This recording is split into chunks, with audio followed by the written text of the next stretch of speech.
Sorry for my lateness. Oh, no, it's great. I take pride in my punctuality, so I apologize. That's true? You're not that late, are you? I'm a little late. 2:45 is supposed to be 2. Well, I'm going to be honest with you. I'm so fucking busy that I barely even noticed that you were that late. Good. I shouldn't have brought it to your attention there. No, it's great. Let's talk about Louisville. That's what I'm interested in, bro, because back in the day, Louisville was like the mecca for us because they had the sickest skate park when I was like 19, and it was like brand new. And we were so excited to go there to ride that shit. It was huge. I didn't know it was recognized on a national level like that. Like, we were geeked up off of it because there weren't that many skate parks that had like really good ledges and shit like that back in the day. The extreme park, huh? You ever heard of this brand Shitluck? And there's like this company, Metal Bikes, that were both based out of Louisville too, and they were like really big BMX companies for us at the time. We were super into it.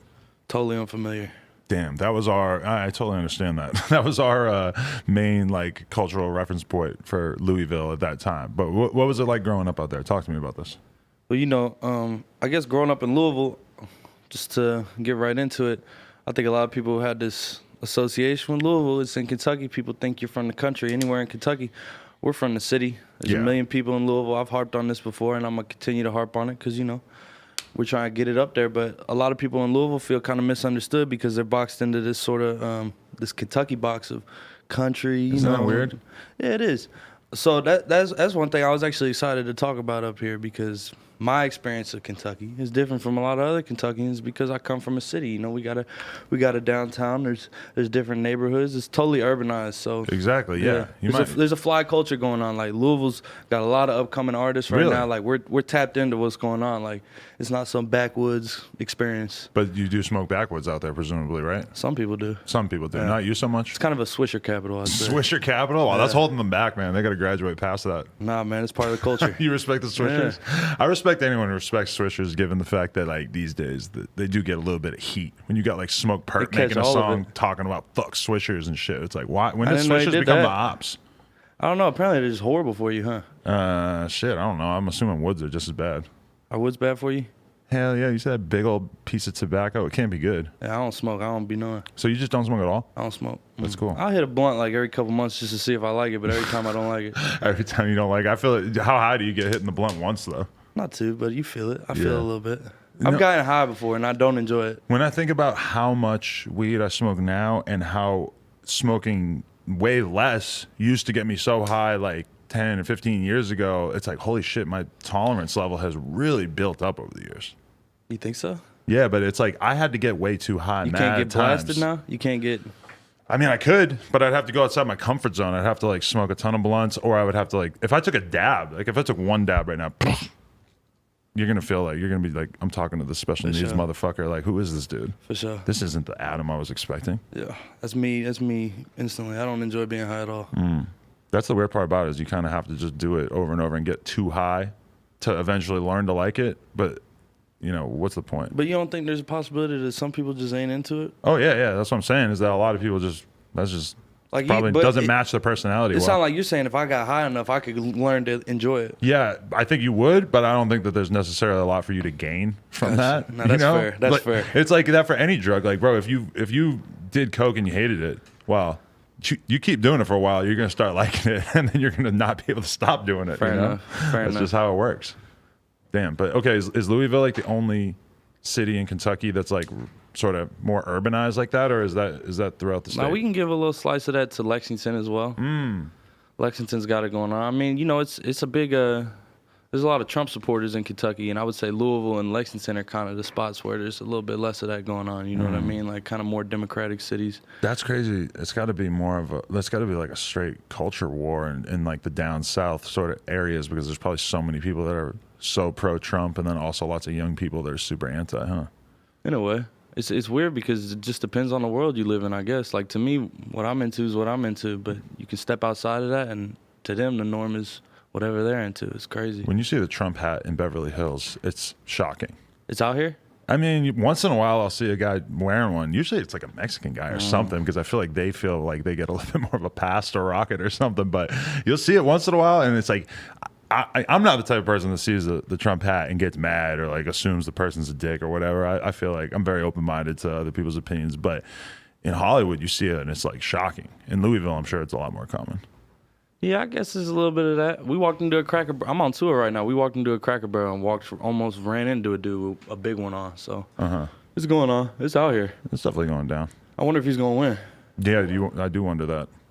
That's gonna be crazy. We got a whole lot of wild shit coming up over the next year or two. It's gonna be interesting. But okay, so talk about you as a young man, like what kind of kid you were and stuff. I'm interested in how you completed the transition from adolescent to rapper. So I'm from the Highlands neighborhood of Louisville, and anybody from Louisville kind of knows it as kind of a weird, diverse area. It's near the center of the city, and like you can run into kind of anybody walking down the street, just black, white, Hispanic. There's a guy that walks down the street with a snake around his neck. It's just like a very eccentric area, and like in the 90s, it had like a punk scene going on. Every good city has a guy with a snake. Yeah, type vibes, you know. So you can kind of imagine what type of area this is, but that's where I grew up, real pedestrian friendly. Middle school, high school, I was walking around, so I think early on I just got to meet a lot of different type of people.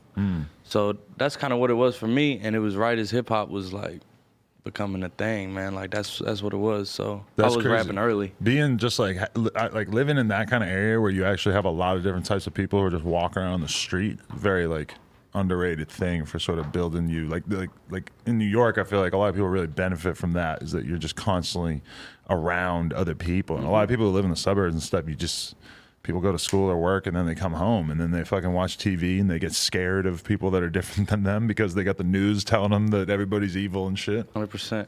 Comfort zone gets to open up when you just are confronted by things. Right. Public school and all that. So is there like a lot of cool shit going on culturally? Was a lot of like music and that kind of stuff in the area you grew up? There's a lot of talent in Louisville. Like, fun fact about Kentucky, I don't know if this actually has something to do with it, but it has the most border states in the U.S. We're touching 9 states, so we get influence from a lot of different directions. Wow, 9. That's a lot of people like Detroit music. A lot of people like Atlanta stuff. So there's stuff coming in from all over. Right. Because it's kind of hard to pinpoint, like, what region would you put Kentucky in? It's kind of in the middle. So I think we have a culture of our own. You know, we got our own, like, tempos we're into. We got our own sort of thing we got going on. And like I said, there's a lot of artists starting to bubble now from Louisville and from Kentucky in general. So the culture's strong. It's never been this unified, I'd say, where everybody's kind of rolling together. And, like, when you go home, it's a party. Oh, that's dope. Yeah. Yeah, that's cool. It's like, I feel like you seem like you kind of grew up in the middle of a lot of different art and stuff. Like, you never felt like an outsider? Nah. I guess not. I never felt too displaced. Because a lot of people like kind of just look at a white rapper and they assume that he's sort of attempting to get in on something else. But the way you're talking, it sounds like you sort of like grew up around so much stuff that it maybe didn't even ever seem weird to you that you wanted to rap. Or exactly. It didn't stand out to you as, because like if I had decided that I wanted to rap in like 97 when I was like going to high school, I feel like it would have been like a way bigger thing. Whereas I think you coming from like a younger generation and like a different way of thinking about shit, that it probably didn't feel that out of the ordinary for you. It just was something I was passionate about. But even now, like, I have enough perspective to realize why people are kind of still put off by it a little bit. It's not unheard of anymore, but people still will alienate you. I still walk in the rooms and feel like, yeah, I'm white in here. Do you feel like you have to prove yourself artistically to a level just because you want people to know how serious you are about the music? I do. It gives you a little chip on your shoulder, I ain't gonna lie. Even gives you a small complex. Used to affect the way I used to make music. Right. I wanted to be that kid that could prove he could rap. Now it's kind of moving into a space where I just want to make good music. Right. And show people that I'm a whole dynamic person. I don't feel like I had to be this one type of artist. But early on, it was like, oh, this is how they treat you when you're white? I guess I got to do this to show them that I can really do this. Right. But definitely, it gives you a little complex, bro. Like, people treat you different. That's interesting. But do you feel like you get love for the most part? Or like, do you feel like you're always kind of in a position of sort of showing people, like, nah, I really am for sure, because what I'm putting out there? Yeah, the shock value that comes with it is beneficial in the end. So there's privilege to it, and then there's, of course, like, you feel like there's walls up. But then you look at Post Malone, and it's like, come on. How do you feel about Posty? I respect him a lot. I feel like he's a good guy. He has songs I like too. So seems like one of the best guys. Yeah, that's how I feel. You never hear anybody talking about he's a dick. And being that famous, I'm gonna be honest, it's pretty hard to not be a dick.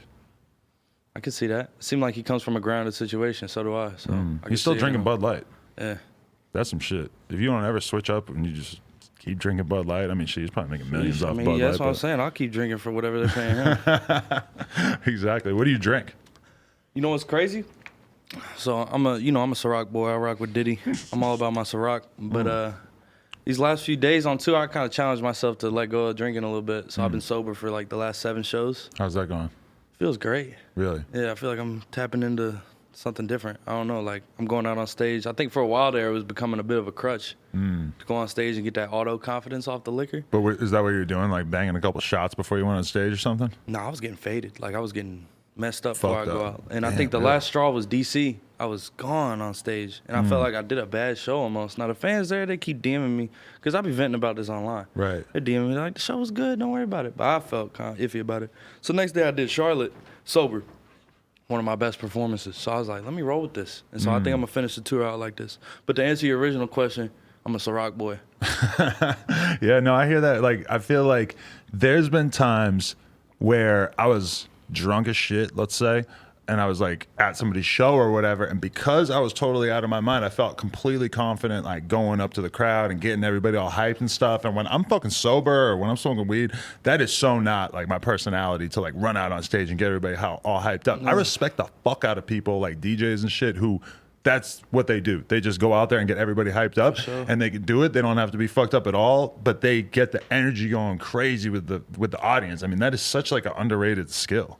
I agree with you. It's like a switch you have to hit. The thing I've been enjoying about being sober is I feel like there's more control.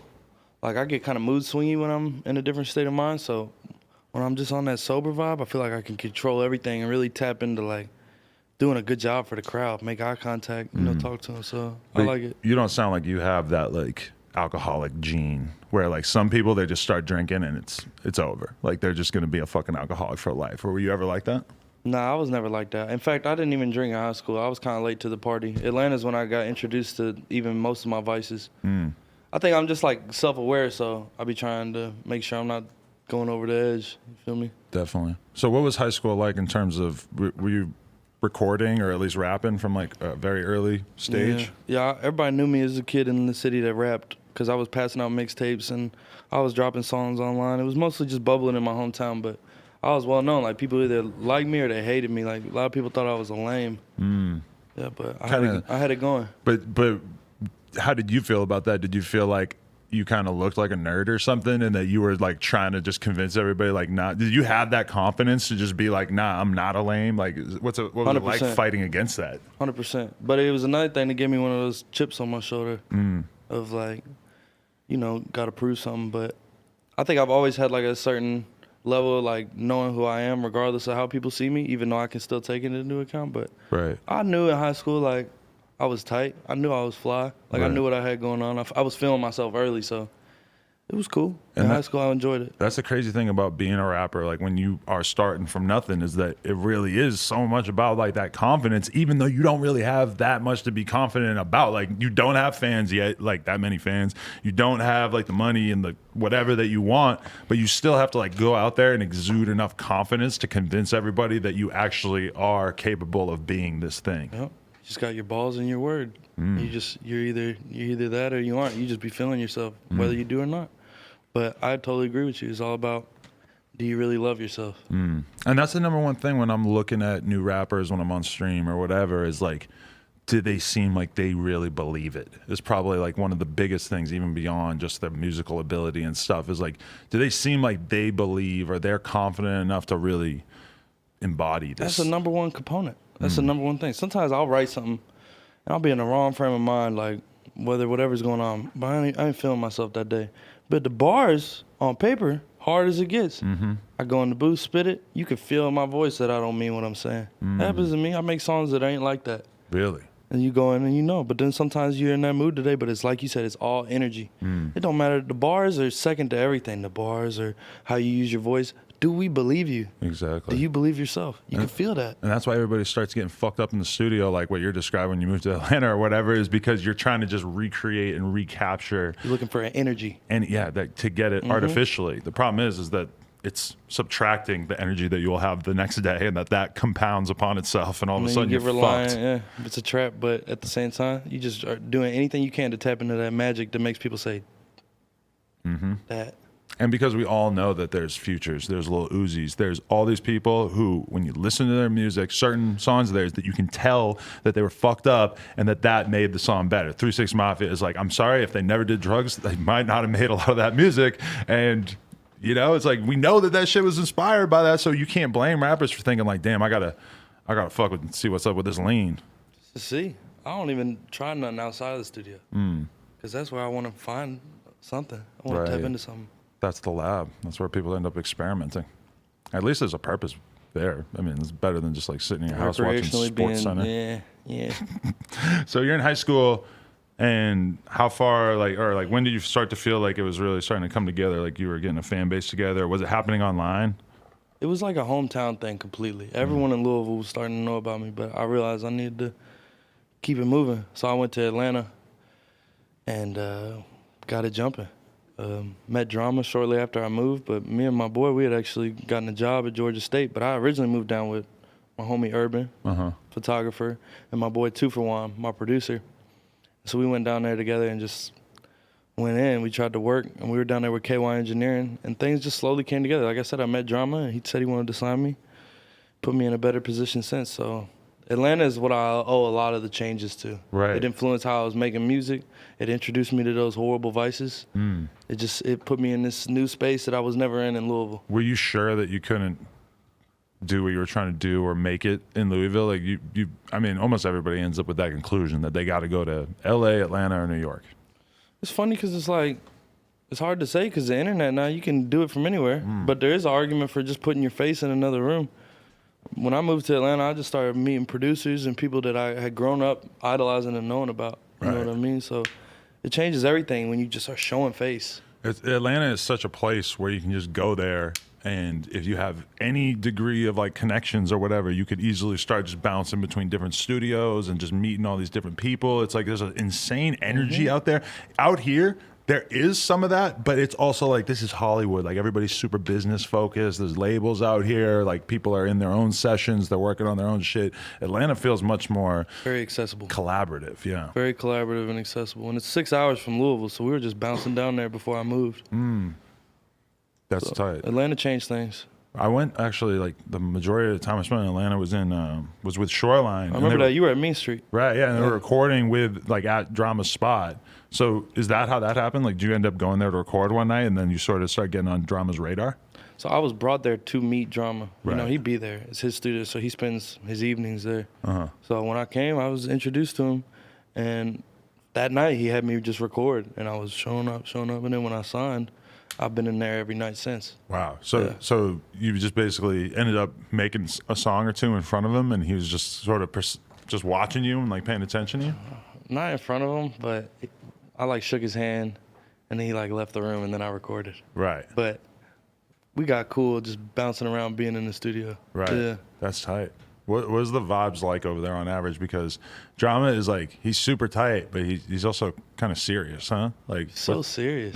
I love it about him because I'm kind of serious too, and I feel like some people don't ever want to be serious. Right. And I like to joke around a lot, and you know, I'll be looking forward to showing that side of me to people, but also like I'm about my business too, and that's what I like about Drama is he's like so on it, bro. And he's such an artist. But me and him have gotten so close. I remember when I was 6 months into being signed to him, and I felt like I didn't really know him though. Like I didn't feel like we had like a real relationship. And I asked him to go to this restaurant, and the restaurant had these hors d'oeuvres that they were bringing out one by one. It was like one of those restaurants that brings out little tastes, plate after plate. It was whack to me, but he loved it. But we had a great combo. Like we just got super cool after that. And so I don't know. I look at him as like a legend, bro. Yeah. Like I hold him up there in that regard. Like I grew up hearing his voice on mixtapes, so I love having a relationship with Drama. Is that familiarity why you still like having the Gangsta Grizzlies drops on your songs and shit? That and it's classic. When people hear that, they're anticipating something amazing. So that's what I wanted. And the first time I asked him for that, he's like, "Bro, you don't want that." I'm like, "Boy, I got the file now. I can put it on anything. I'll be doing slow R&B ballads, putting that on there. Right. Yeah, I can do whatever I want with the Gangsta Girls tag now. I love it. And if anybody else were to use it, are they going to end up having to pay Drama? Ain't no telling. Maybe so. I don't know. Does it work that way? He has to be the one that places it. So. It's like a fucking sample. Yeah, I would exactly. think. I don't know. I saw Drama like almost get heated at somebody I was with at the studio because he was doing like the radio show thing, and he was supposed to do a drop, and he's like, I don't want to do a drop. Drama was not gonna let this fool out of there without doing the drop. Like he just wanted him to say like, Oh, your homeboy didn't want to do the DJ Drama, Gangster Girls, blah blah blah. My one homie's like, I don't do radio drops, and they were like, Drama was like, nah, you got to do the drop, and it was like awkward tension for a minute, bro. See, that's fire to me. I love people that are okay with making other people uncomfortable like that. Yes. Oh my God, I totally agree with that. On a traditional level, like you're in my studio. Like I don't know who it was, but that's one thing I like about Drama. He does that to me. He made me feel bad about myself sometimes. Really? And then 20 minutes later, I feel good because he did that. That's so interesting because yeah, a lot of times when you're in the studio with somebody, it's like, let's be real, like he knows a fuckload about music and his opinion really matters. And if he were to tell you like, yo, I don't like this bar and you should use this word different and you should rap differently on this part of the song, whatever.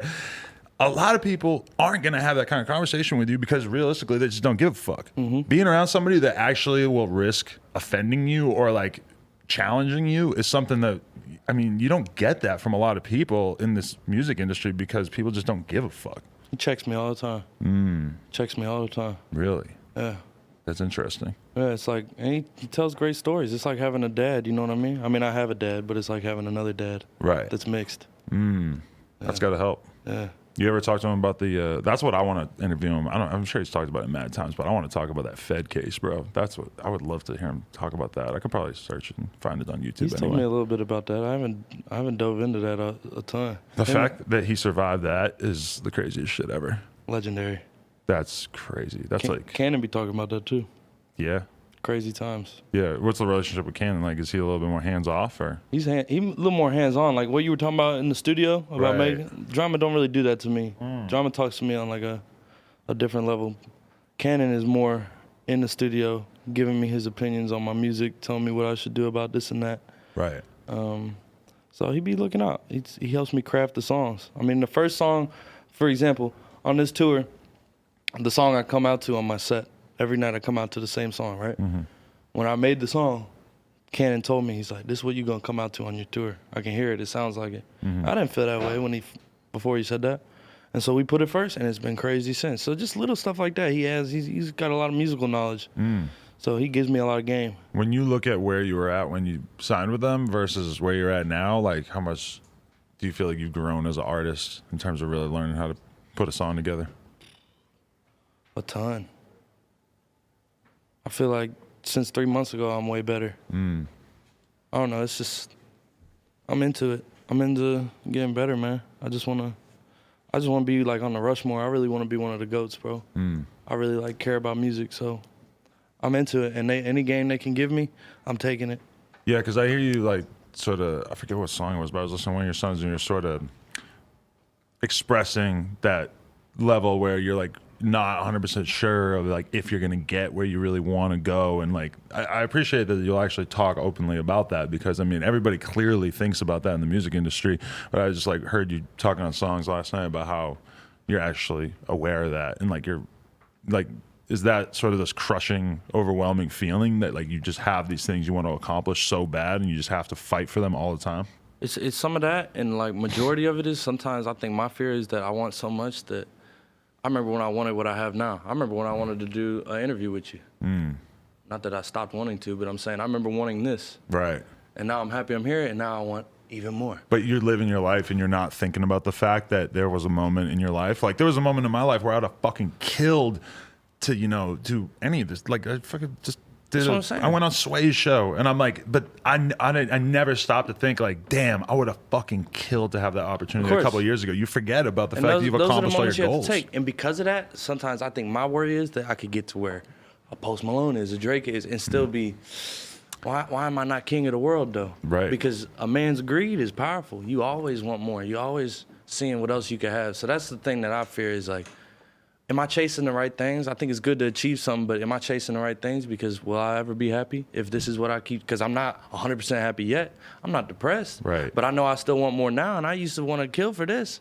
So how much more do I need before I'm like, I'm good? The thing you want chasing not the right things. Right, Man. the thing you want to be in love with is the actual creation of the art of the content, because that's the one thing that can never be taken from you, is just to continue to work. And it's like when you get too married to being in love with the success or with being in a certain position, that's like, that stuff is out of your control. I know so many people that are still making music 20 years later, and it's like, yeah, people aren't really checking for it like that, but it's still a possibility. And it's like, I really respect the fact that they've stayed true to themselves, regardless of the fact that it might not be represented through the plays or whatever. You know? I agree. You can't get in love with the numbers because it's one out of your control. So that's why something that's better than fucking to me, I like it more than sex, is making a good song. I swear to God, it feels so good. When you make something that you think is hot, it's just euphoria. You just feel so good. So that's what I chase every time in the studio. When you drop something, how much are you thinking about the public reaction? Like, are you, because like I know for me, like when this interview comes out, I'm going to be glued to the comments, reading the comments, and I've been doing this for a long ass time, and I'm still like excited to see what people are going to say about it. For real? Yeah. I don't read YouTube comments anymore because I'm kind of sensitive. So I could read that and it'll stick with me. Like somebody did a Pitchfork review of Confetti. I got a 5.6. Okay. Not what I was hoping for. And I made the mistake of reading the article, a really well-written article about how subpar my music is. Really? And like when somebody goes into detail so well, it sticks with you. You start to consider those things. So me being so receptive to people, I try not to read too much of it. But I read what's going on. I read my messages. I check my Instagram comments. So I see some of it, but YouTube's a dark place, so I won't be reading the comments on this video. But I mean, that's the thing is that, dude, if I read a well-written Pitchfork review ripping apart my album, I definitely could imagine that affecting me. Sure. Whereas like the comments, like what are they going to say? Like, you're gay, you're ugly, like whatever. I'm like, okay. Exactly. So that doesn't bother me. But when they're good, depth, yeah, and they're a good writer, you're like, damn, maybe I'm ass for at least 5 minutes. But you know that like a big part of what's going to make you successful as a public personality and a rapper is just being yourself, regardless. And a lot of people who have been absolutely slammed by Pitchfork or various media outlets are huge. Like I remember fucking Post Malone getting destroyed in reviews and shit back in the day. Like nobody believed that he actually was going to be able to do it. They thought he was just this weird wigger copycat whatever thing, and like look at how much that opinion in the press did not matter. Means nothing. And and of course that's where you come back to, is that center. Because rest in peace, Mac Miller's first album got a 1.0 on there, bro. Yeah. And his next one jumped to a 7.4. Point is, I'm gonna read the next review. My next album, I'm gonna read that review. Yeah. Hopefully it don't hurt my feelings by then, but you check for those things. As a human being, you want those validations, but it don't matter. You're right. In the end, it don't matter. There's a level to which it's good to know what the most negative person, the person who hates you or like really is the most critical, it's good to know what they would say, but only if you're like confident enough to be able to weather that and to not really let it get to you. For sure. Because I mean, there's a part of my personality that is a little bit of a people pleaser. So me, I like everybody to be happy. I want to be loved by the world. That's just part of who I am. It's in my nature. My mom's like that, so that's kind of who I am a little bit. So those kind of things, they get to me, so I try not to even see them. How do you feel about your fan base? Like when you're actually doing shows and shit, who do you see as your average? Compared to the first tour, surprisingly diverse. Really? Diverse crowds. You know, I figured being a white guy that only white people would be able to tap into me. And I know white people are the main buyer of tickets, but my crowds are diverse. There's a lot of beautiful black girls in my crowd. There's a lot of beautiful white girls in my crowd. Black men, white guys, Hispanic people. I just left Arizona, so there's a lot of different people at my shows. And like I said, I thought at first that only white people would be able to see themselves in me. But apparently I'm connecting with a lot of people because those are who's coming out, so it's a beautiful thing for me. Yeah, man. I mean, if you can be a white rapper that black people fuck with, that's saying a lot. That's not the easiest thing to achieve. 100. To say the least. So, like, okay, I kind of missed this earlier, though. You mentioned Mac Miller. Who are your early people that you were looking at that you were inspired by or that were motivating you to get in the game? I remember Nikes on My Feet came out. I was in 5th grade, and I was just like, yo, this is it right here. I thought he was hard. And a lot of times when I catch flack, like, I think about how much flack he used to catch. Right. And so I think a lot of people have forgotten that. So rest in peace to a legend off rip right there.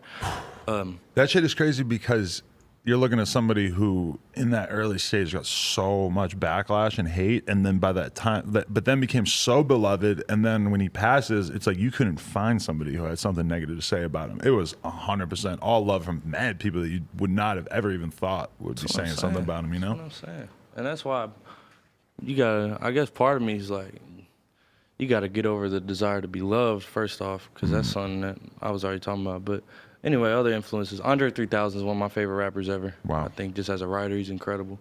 I tapped in with Eminem early, of course. But Drake's like the GOAT to me. I love Drake, just how he balances everything. Yeah. So that's up there for me. Jay-Z, Wayne, Yeah. all them.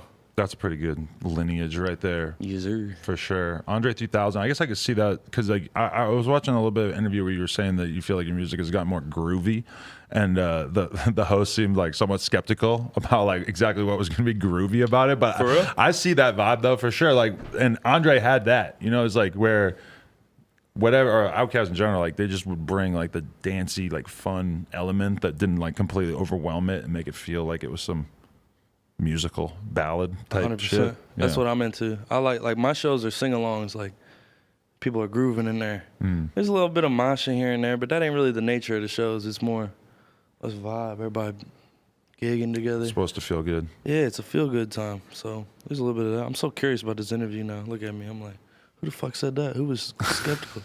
It was like some Hot 97 thing or something. It was only like 10 minutes. I'm very like skeptical about watching interviews before I interview other people now because I don't want to like find out all the good stuff beforehand. But then I also want to be well researched and know shit, you know? Well, you're doing a great job of that, bro. I'm enjoying this interview. You are. I am. What is this? This is like the hardest question to answer, honestly, though. What is the most interesting shit that nobody ever asked you about or that you don't ever get a chance to talk about? Sometimes I'm like, damn, maybe I need some more bullshit in my life because people ask me about music. People are very cut dry with me. They don't get into none of that funky shit with me. And me, I'm like down to talk about that, but I guess I'm just too straight laced with what I got going on in my life. I ain't in no beefs. I ain't in no public relationships, but I'm about to get all that stirred up soon. So next time I'm here, you're gonna have a lot to dive into in that regard. It's weird to think about, right? That that's part of being a public personality. Bigger than music. Like when I go in to do an interview, it's like, let's talk about fights you've been in, friends of yours who have died, people that talk shit about you. It's like all like it's just all like crazy ass shit, and it's like it's okay. Like I've done like a million interviews, and people always want to ask about Boonk passing out, and it's like they always want to talk about the one time that somebody came through on mad drugs and passed out, which I get. Like I get that, and that's like in a weird way, it's like you need bad things to happen to you so people have a fucking thing to talk about. 100%. All the legends had bad things happen. So I'm about to get some bad shit brewing soon. Nah, you gotta be careful, bro. You want to like shoplift like a candy bar. Don't join the Bloods. Don't go 6ix9ine on us. Could never do that. No, gotta know your place for sure. Yeah, there's always gonna be somebody who wants to fucking try to offer you some sort of weird level of protection or something, though, and you gotta be very careful about that. I don't even know what you're talking about now. I mean, like, I've seen dudes come to LA and then basically have like gangsters convince them that they're their friends, and then all of a sudden they're like extorting money out of them and like, you're not allowed to come here unless you do this or all kinds of. And in a long term way, that's basically what happened with the 6ix9ine thing, is that he like Now I know got what in you're bed talking with these about. criminals, and then they fucking wanted the world from him or wanted shit he wasn't willing to give, and that shit is messy. For sure. I'll keep an eye out. Like offering this weird warning to you. It's valid. So do you feel like on average when you make music, where do you just follow where your sort of mind is at? I notice you end up talking to the ladies a lot. You find that that's just sort of where your brain ends up gravitating towards? Well, I look at it like this, and I think it happens naturally, but you know, they say there's 3 pillars to entertainment. There's violence, there's drugs, and there's sex. Wow. Now, I ain't too violent. I have potential, but I'm not very violent. I ain't too into drugs. So the sex pillar is the one I usually end up leaning on a lot. And also because I'm a big fan of women. I always have been. My parents tell me that since I was little, I just have had an affinity for women. So I like women a lot. And I've met a lot of women. So that's what I like to talk about for sure. That's kind of where my heart like resides for the most part. You in a relationship, or are you juggling multiple I'm women? chilling right now. I ain't in no relationship. Right. Yeah. The thing I realized about myself, though, after having been in a relationship for 3 years, is that when I am single, I'm like a fucking heroin addict with girls, because it's just, I end up just hanging out with way too many girls and it spirals out of control. And I just can't, like, it's so much safer for me to be in a relationship because when I'm not in a relationship, I end up just like trying to basically create the feeling of being loved or accepted by somebody and having like that closeness, but I'm trying to get that through like a lot of different people at one time instead of one person. God damn. You know what I'm saying? I know what you're saying. And I ain't just saying that to agree with you. I know what you're saying. Yeah. I feel you. Because a lot of times I think intimacy is what we crave, you know what I mean? We can be thoughts if we want, but at the end of the day, it's just nice to be close to somebody. So I feel you 100%. Me, I like to talk to women, but that's what I realize I like. It don't have to be heroin addict vibes. Right. It can just be what it is. So I feel you 100%. I feel like I'm like the Drake type though, where it's like I can't help but like really like every stripper I meet. I can't help but like see the good in them. I have a little bit of that. I'm easily convinced that they like me. Yeah, for sure. I believe it for sure. Because I'm so full of myself. That I'm like, of course she likes me. Well, yeah. Because I definitely had that I'm different complex, too. Right. I'm like, I know you're really feeling me. Like, this is different between us. I actually, I was in Magic City a little while ago, and there was this stripper in there I was talking to, and I could have sworn by the end of the night, like, she was ready to leave with me. That's what I felt. But these motherfuckers are good at their job, bro. She's genius. But she don't text back nothing. she ain't on it. She's on her business. But that night I could have sworn we were about to be in a relationship. Wow. Seriously. That's crazy. So I go through the same thing. Especially when you're fucked up. You might just really believe that shit. Oh, you just vibing. You're like, hell yeah, we're in love. I mean, but I've been there too. I've been in the strip club and like started talking to a stripper and I had her like really be into me. So it's like, or like, you know, and it actually worked out. So it's like, that is the weird thing about it. But you know, so you've had success stories. Oh yeah. Well, then I don't blame you. I had this friend who. Me, I've yet to have one of those. Oh really? Yes. I had this friend back in Texas, like 2008, and we used to go work out together in the morning, and then we would go to the fucking strip club afterwards and eat like the strip club like brunch or whatever after our workout. And one day, like we get in the car, and I realized that he didn't even shower after the workout, and he's like, "Trust me, they like it." Like, was he right? They'll just. I mean, he was pulling chicks out of this fucking strip club. Number one, he knew every girl there, so I don't know how much fucking time he was actually spending there, but he was way too like comfortable in the strip club, and I had never seen a dude act like that before, where he walked in there with like the attitude of like, y'all should appreciate me, and then they actually went for it. I remember he told me, he goes, "You gotta keep in mind, everybody here is some fucking loser who works at a desk all day or a fucking, you know, a day laborer or some shit." He's like, "We're the only ones in here that have tattoos and shit." So like these girls like, trust me, like you're their type. And I'm like, damn, I never heard somebody describe a strip club like that, but I guess that's a pretty good point. He broke that bitch down. But there's a lot of strip clubs in Atlanta and shit where you walk in and you are definitely not the coolest dude there. You ain't lying, Patch. That's why I only go with Drama and Kenny. For real, right? Yeah, I sit in their section, throw their money. Yeah. Yeah. And once you get to that, once you've gone to the strip club in that way, can't go back on your own. Yuri, can you flick that switch? Me and my on man, there? we go sometimes, but it ain't the same as when we go with Drummer and Cannon. We be Yeah. over at our little table. Yeah, sorry. Did I hit a we switch? really have to put this somewhere where that's not going to happen anymore. What's that switch Let's do? work on that today. It just turns off the headphones, so I can't hear anything. Okay. Yeah. Gotcha. But everybody keeps hitting it with their knee. But you haven't hit it as much as Hoodrich Pablo Keep Juan my was legs over yesterday. here. Oh, Hoodrich hit it a lot? Pablo, he got the longest legs in the fucking country, so he's just poking that thing with his He knee. does have some long legs. He does. He's a big guy. I like a tall rapper. I love a tall rapper. I'll tell you. 6'3"? Nice. Yeah. There you go. You gotta love it. I knew I stand liked up. you. Yeah, we actually met in Chicago at the club. I remember that. That was tight. Nice and brief. Isn't that a great way to meet somebody as opposed to just like Twitter? 100%. Yeah. Because we'd had, We DM'd a brief little bit messages, back and something back. light.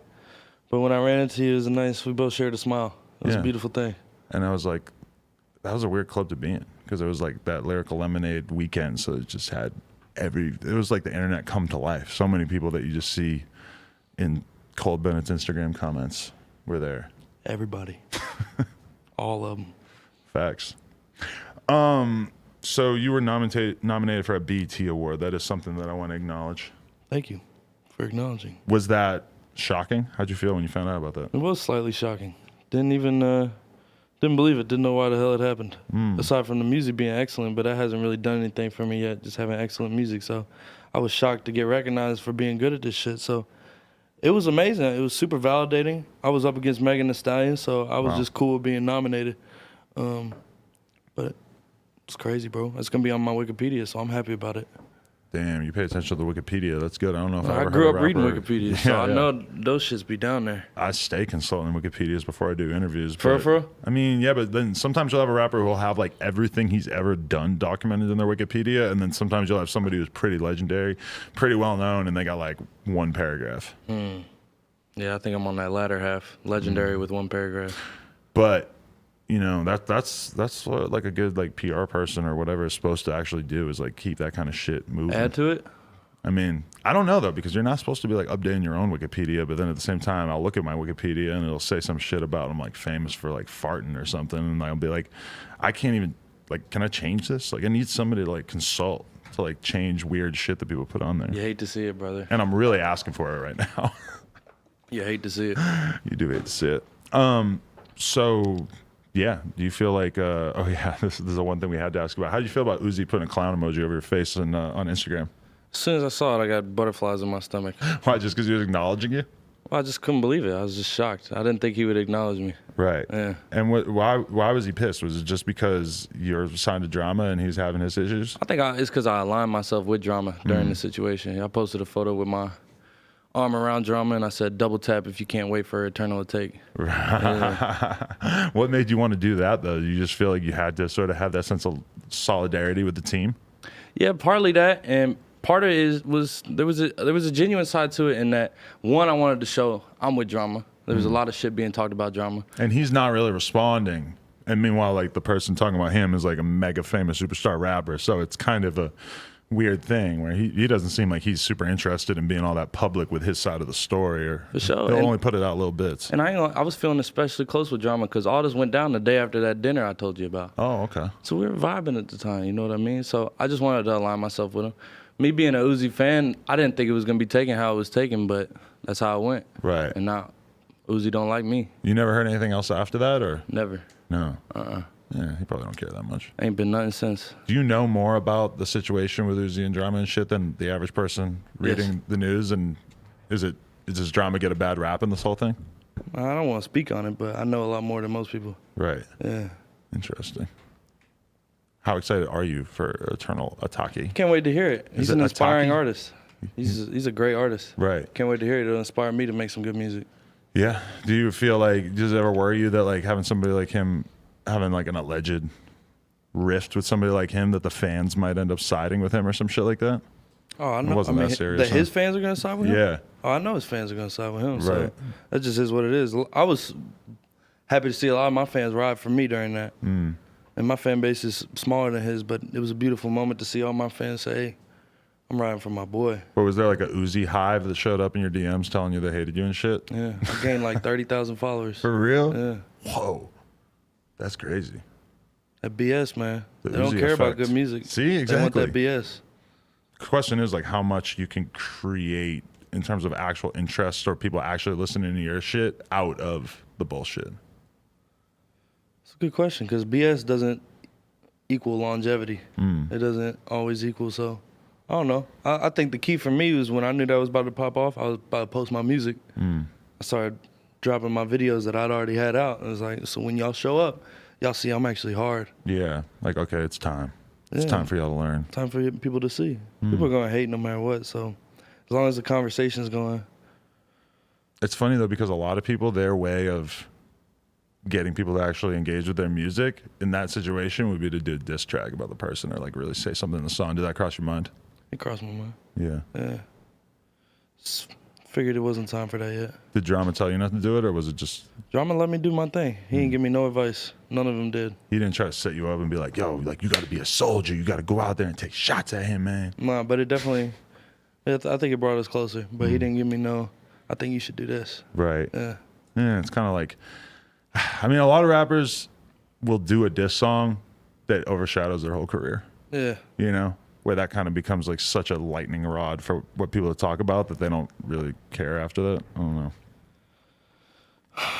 Part of me considered it. There were some other things that we considered, but at the end of the day, I knew I wanted to be known for good music. I wanted to come out and be that. That's not how I wanted to get my name out here. That's not why I wanted academics to post me. I wanted motherfuckers to see me first. So we did our thing. We got what we needed out of it, and now we moved on from it. Motherfuckers have almost forgotten. Yeah, that's true. Until I was curious bring it before I up. came in this interview if you were going to bring it up because it's been so many months, but that kind of stuff sticks. But you know the thing is that with your career, it's like you're like an interesting guy. You're good to talk to, but there's not like that much crazy beef type shit. So it's kind of like that being like the one thing. It's like you kind of want to dig in on it. But I mean, you also see it like, you know, I've seen Action Bronson like flip out in an interview because they're asking him about his beef with Ghostface, and that was like 9 years ago or some shit. And it's like he gets pissed because it's like, you know, he's kind of like you actually, whereas he's had this really good career. He's made a lot of dope shit with the TV shit, a lot of good albums and everything. But then people just always want to come back to the one time that he had a beef with a legendary rapper. Much more interesting than a good song. He did such a good job keeping his career positive that thing just really stands out, which is kind of like the same shit with you so far. For sure. But we got more beefs coming. So that one's going to be forgotten. You ever think about like faking one? You down? I'll be down for something like that. Because Boonk just was calling me saying that he wants to do another interview. And I'm like, listen, Boonk, if you want to do another interview, go on Instagram right now and say that you want to kill me. And then we got something to talk about. How much have you ever orchestrated anything? Just stuff that was openly like a joke, like when Fat Boy like throws the drink on me or like throws the hamburger at me and shit. That but was I'm saying faked. everything you've orchestrated, the public is fully aware you orchestrated it. Yeah, like because I like the whole thing where the dude trying to rob me or whatever, like that was 100% real, and that if anything just made me even more sure. It's like I don't want to joke around about serious shit because if you fuck around too much, people are going to think there was a joke. Cry wolf. Yeah. So it's like a lot of people didn't believe that just off rip because they thought it was the kind of thing that I would mastermind, even though in reality that's totally not true. It looked very real to me. Not for a second did I think it was fake. Felt real to me too. Sheesh. The real question is why we got these little chode arrowheads in here. People don't finish their waters, man. I don't know. You fuck with Arrowhead? The brand? Yeah. Any particular water that you gravitate towards? What we drink, Louisville Tap's as good as it gets. We got the #1 water in the U.S. Really? Louisville does. Wow. That's actually good to know. Maybe I'll go there and I used to drink a lot of tap. Save a lot of money that way.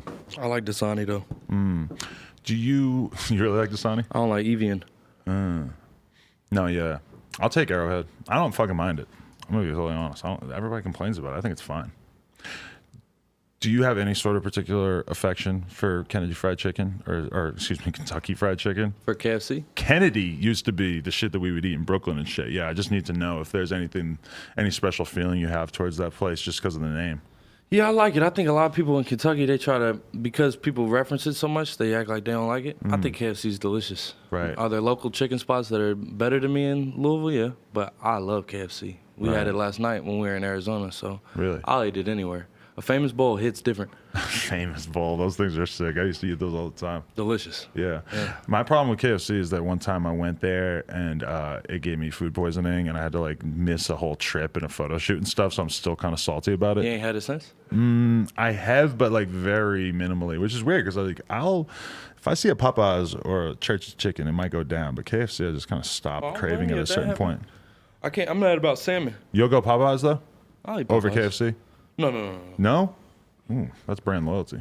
I'm a KFC guy. Have you had the Popeyes sandwich? I ain't had it. No. I had one, but it was like when it first came out and there was a dude who bought like 30 of them and was just like going around selling them for like $10. So I ate one, but it was like 2 days old and he had been trying to like keep all these. How did you eat that? I took one bite. But Jason over there bought it. Actually, I think he got it hooked up for free because they wanted us to talk about it on the podcast. But this dude was really hustling Popeyes chicken sandwiches. I'd want to know what a free one tastes like. I can't believe you took a bite out of that. I know because like with fucking A fresh one, I mean. with fast food, it's not good after like 5 minutes. Never mind like 2 days. Yeah, you're wilding, man. I don't know what you were thinking. I just took one bite. It was dry as fuck. I'm like, fuck this shit. But I'm sure if I went, like, there's a Popeyes near my house. I swear to God, I must live in the fucking corniest area because there's not even a line at this Popeyes Where do you live? in the valley. What's your address? If you live near a Popeyes and it's not cracking, your Popeyes is not. It ain't like that, especially right now. Maybe they don't have the sandwiches. I don't know. Anything else we should know before we wrap this up? You got any? You're just pushing this confetti project. Nothing new in terms of an immediate project on the horizon or anything. We got some new stuff coming. Confetti out now. Just dropped the Warsaw video. Through the Night featuring Bryson Tiller still booming. So everything's moving, man. Just we're pushing good music. That's the truth, ain't it? LA tonight, the Roxy sold out. Oh, word? Yep, Jake Paul's coming. It's gonna be a schmovie. Jake Paul's coming? How'd you already orchestrate that? He DM me, said he wanted to come. I said, come on. For real? That's crazy. Couldn't wait to say it on here. I'm going to the Logan Paul fight on Saturday, and I'm very excited He's about fighting that. again? Yeah, he's fighting KSI at the Staples Center. Didn't he fight him already? Yeah, and it was a draw. That's bread. If Smart. this one is a draw, I'm going to be so fucking mad. I would be so let down. Did you go to the first one? No, but I watched it, and it was... I mean, shit, I feel like Logan has gotten so much bigger and better at boxing that I'm just like... So they're really boxing. Like, I'm saying they've been training. Yes. Like, I feel like they're taking about as serious as you can, because this is a professional It's fight, at the too. Staples Center. They ought to. Yeah, and they are doing this one without headgear and smaller gloves, so it's like way more likely we're seeing somebody get knocked out. Incredible. If we see Logan Paul get knocked out, I mean, we might never see another meme again. That's going to be such a viral meme. Incredible. I can't wait. Shout out to the Paul family, though. Shit. Jack. It's been a pleasure, man. Coolest podcast in the world. Check us out on YouTube, SoundCloud, iTunes. Like, comment, subscribe. NoJumper.com. Tell your local dispensary to get this No Jumper Kush. And go buy a kendama, too. Salute. Skirt.